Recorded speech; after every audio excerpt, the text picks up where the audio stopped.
25 interesting facts about South Korea. What's up guys, welcome back. I'm Jake and this is an exciting video. It's going to be really good and I want you to watch all the way till the end because I saved what I think is the most interesting fact for last. Let's get into the list. A Korean obsession, actually shared by most of Eastern Asia, is fear of the sun. Koreans don't want to get tan because dark skin reminds them of farmer life, and farmers are not very trendy in Korea. Sun umbrellas are a very common sight, and you'll rarely see shoulders or arm skin exposed. The obsession with the light skin tone goes further than just staying out of the sun. Koreans use humongous quantities of whitening cream, which can actually damage the skin. Because the whiter you are, the prettier you look in South Korea. The Korean alphabet is super difficult to read at first, but if you take a closer look, it starts to make sense. There are only 24 characters in the Korean alphabet, which was invented by King Sejong in 1446, who wanted the Korean language to be simpler to read and write.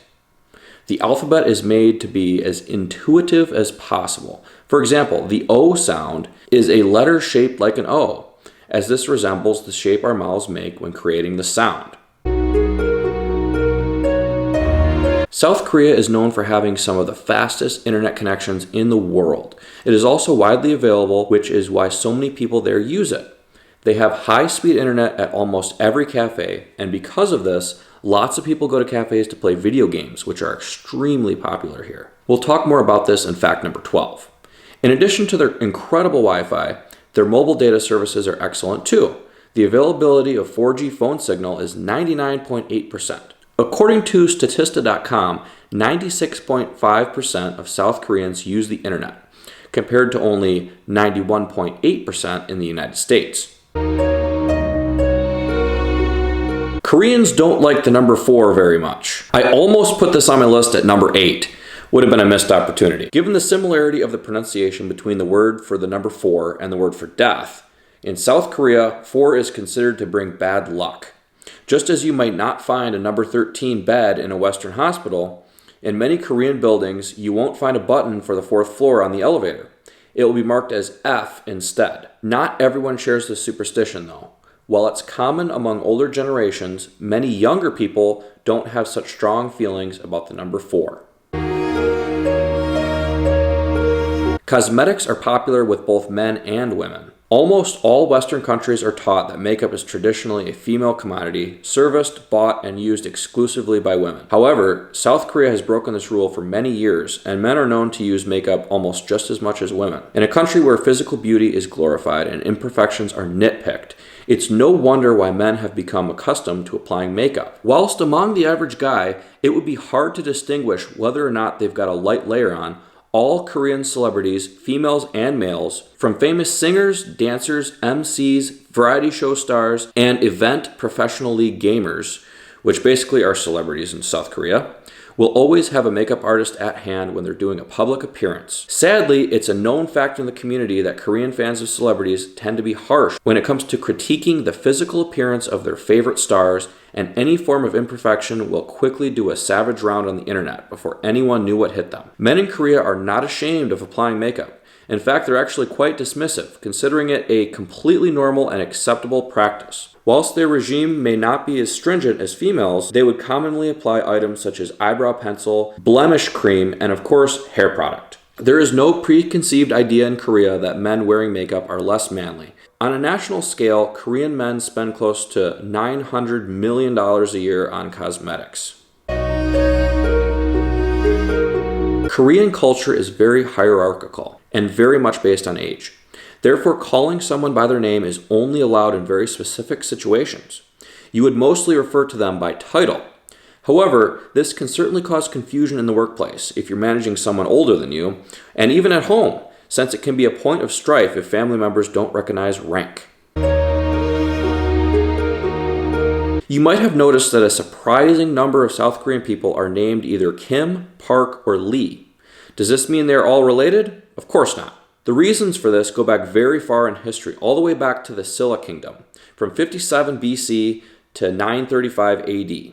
and are tied to their relations with China and Japan. Statistics show that throughout the whole population, only around 250 surnames are currently in use, compared with the 100,000 in most similarly sized countries, with Kim being the most common surname. Apart from how old are you, what is your blood type is going to be the most common question you'll be asked in South Korea. They are not prying about your medical history though. Koreans believe that blood types are tied to personality, so asking about it is just a way to get to know you quickly. They even have accurate blood personality charts with specific traits for every type. Through blood types, they also determine compatibility between different people. So what's your blood type is a common first date question. Seoul is the plastic surgery capital of the world. In the neighborhood of Gangnam alone, you can find around 500 aesthetic clinics. While in other countries it's often taboo, plastic surgery is more than accepted in Korea. It's pretty common for parents to encourage their children to undergo some kind of procedure before they go to university. The Caucasian look, popularized by celebrities, is held in high esteem for both men and women. 25% of people in South Korea admit they have had some work done, and many people travel to Seoul to go to one of the many clinics. Any kind of facial hair is highly frowned upon in South Korea. People seem to consider beards and mustaches a sign of poor self-care. These standards for men lean towards a clean-shaven and youthful complexion. Having facial hair can even prevent you from getting a job, as employers will definitely have a bad impression of you. What about the Imperial Palace Guards, you may ask? With those long, well-shaped beards? Well, those are fake. Even though it might sound surprising to many, Koreans are Asia's top drinkers, and according to recent surveys, they are in the top 20 of the world. Statistics show that they drink twice as much as Russians. Most holidays are celebrated by drinking way too much soju, which is a distilled beverage made from rice or grain. South Koreans are known to have 11 shots worth of alcohol per person per week. And drinking in public is completely legal. Getting completely wasted is not frowned upon in South Korea, and there is a mandatory tradition to drink with your boss and colleagues after work. They even have a very expensive line of hangover cures, often sold in convenience stores all around the country. South Korea is one of the world hubs of esports, and the matter is treated very seriously. If you don't know what esports are, I'll tell you. According to Wikipedia, esports, short for electronic sports, is a form of competition using video games. Esports often takes the form of organized multiplayer video game competitions, particularly between professional players, individually or as teams. There are even esports academies, which basically means video game school, in which young Koreans can enter this very selective world. The gaming culture started thriving in the 1990s, and until the pandemic, thousands of people crowded esports arenas where the competitions took place. It is the 5th most popular future job for young people, since the top players are generally regarded as stars. Esports is a billion-dollar industry. If you travel to South Korea, you will quickly notice that almost all women have the same 3 hairstyles, with some minor variations. They generally style their hair according to their age and marital status. Young single women generally wear long hair. Newly married women cut their hair around ear level, and older women have a perm. There are, of course, exceptions to this, but in almost all instances, this is the case. Opposite from the rest of the world, on February 14th, Korean men are the ones receiving gifts and attention. South Koreans have a total of 12 love days, one on the 14th of every month. That's why this fact was fact number 14. Many Koreans will either use their fans with the window cracked or just shut them off for the night. It is a popular belief that leaving a fan on in a closed room can be fatal. There are different opinions on why it's supposed to be dangerous. Some say that it will deprive you of oxygen. Others say that it will cause extreme cold. Either way, the dreaded fan death is a common fear, and a lot of South Korean people are very careful with their fans, especially at night. Fears of electric fans dates back to the 1920s. While most other Asian countries either celebrate the Lunar New Year according to the Chinese calendar or adopt the traditional Western New Year's Day, In South Korea, they celebrate both. January 1st is generally regarded as a more relaxed and casual holiday, spent with immediate family. They also exchange cards, very similar to the ones we use for Christmas. The other New Year's, however, lasts 3 whole days and is celebrated much louder. You probably already know that Seoul is an enormous city that needs a lot of time to be fully explored and appreciated. However, many of us still haven't even begun to understand the sheer size of this colossal city. South Korea's capital is the 5th biggest city in the world, with 26 million people living in the city and the surrounding area. That's just over half the entire population of the country, which is around 51 million people. Seoul is a gigantic city that never sleeps, that offers everything visitors can imagine if they look hard enough. But don't be discouraged. Despite its size, the Korean capital is surprisingly easy to navigate.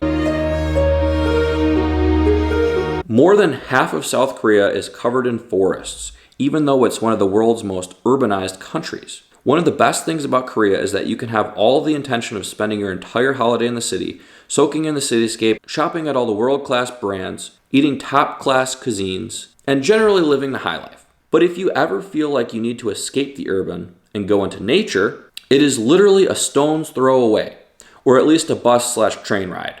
In fact, half of South Korea is covered in forests, and some of the nature destinations in South Korea that you may not know about are some of the world's best kept secrets. It's pretty difficult to believe for some, as many articles paint South Korea as one of the most urbanized countries in the world, with tall skyscrapers, sparkling lights, sprinkling the city at night, and being home to some of the world's best shopping districts. But you would be surprised. South Korea has over 4,000 islands. To spend a day on each one, you'll need 11 years. That doesn't mean you shouldn't go island hopping while visiting Korea, though. You definitely should. Korean island life is a wildly different experience to the city's vibes, as traditional fishing culture and seaweed farming are still the main sources of income. Quite a change of pace from the big city of Seoul.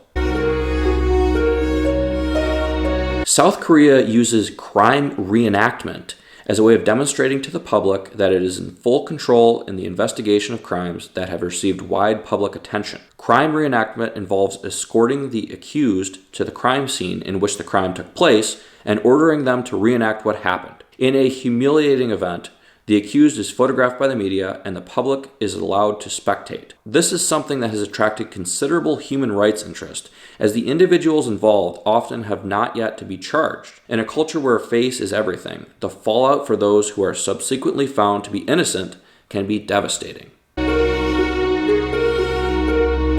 The people of Seoul are some of the most sleep-deprived people in the world. The average Seoul resident only gets an average of 6 hours of sleep per night. They are tied with Tokyo, Japan for the least amount of sleep per night of anybody in the world.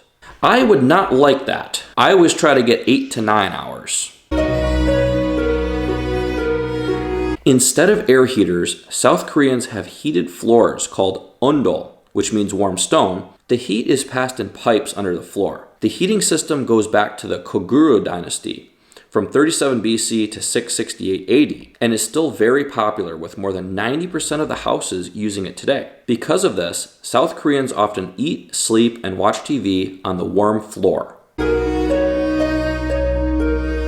South Korea is second in the world for the lowest number of obese citizens in the country, trailing just after its neighbor Japan.